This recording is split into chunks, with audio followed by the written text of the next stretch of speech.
the pleasure to present to you Dr. Martin Luther King, Jr.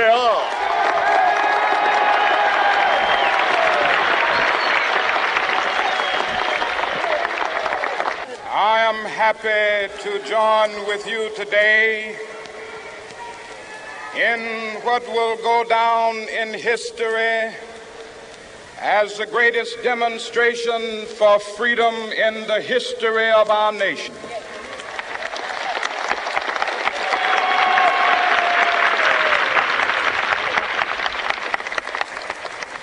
Five score years ago, a great American in whose symbolic shadow we stand today signed the Emancipation Proclamation. This momentous decree came as a great beacon light of hope to millions of Negro slaves who had been seared in the flames of withering injustice. It came as a joyous daybreak to end the long night of their captivity. But 100 years later, the Negro still is not free.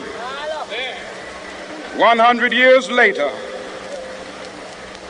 the life of the Negro is still sadly crippled by the manacles of segregation and the chains of discrimination.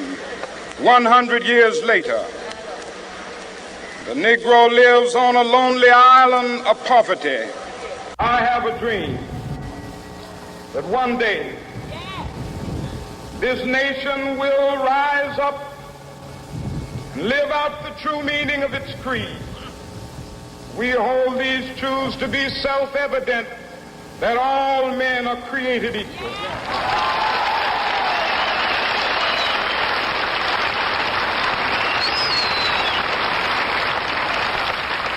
I have a dream that one day on the red hills of Georgia, sons of former slaves and the sons of former slave owners will they be able to sit down together at the table of brotherhood. I have a dream that one day,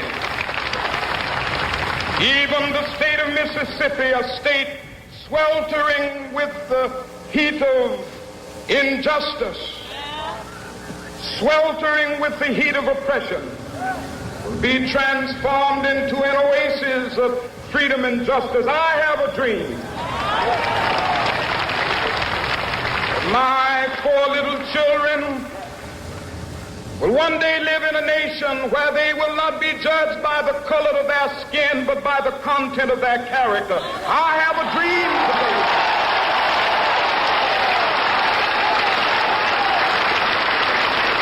I have a dream that one day, down in Alabama, with its vicious racists, with its governor having his lips dripping with the words of interposition and nullification. One day right there in Alabama, little black boys and black girls will be able to join hands with little white boys and white girls as sisters and brothers. I have a dream today.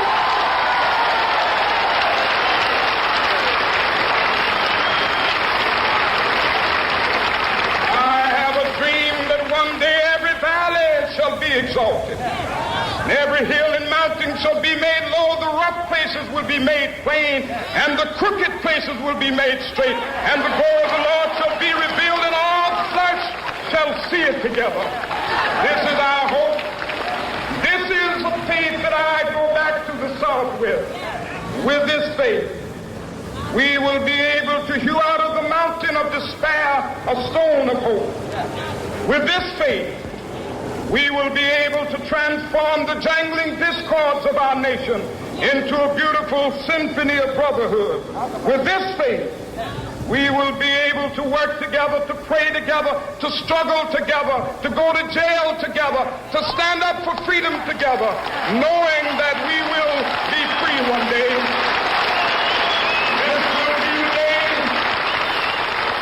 This will be the day when all of God children will be able to sing with new meaning, my country, 'tis of thee. Sweet land of liberty, of thee I sing. Land where my fathers died, land of the pilgrim's pride. From every mountainside, let freedom ring. And if America is to be a great nation, this must become true. And so let freedom ring. From the prodigious hilltops of New Hampshire, let freedom ring.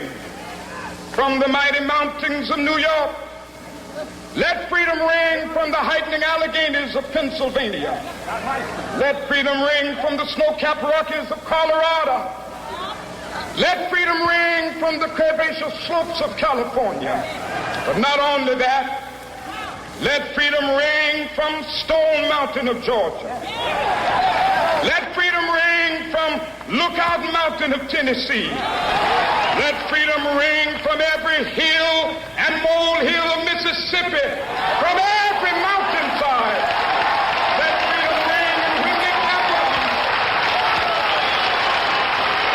when we allow freedom ring, when we let it ring from every village and every hamlet, from every state and every city, we will be able to speed up that day when all of God's children, black men and white men, Jews and Gentiles, Protestants and Catholics, will be able to join hands and sing in the words of the old Negro spiritual, free at last, thank God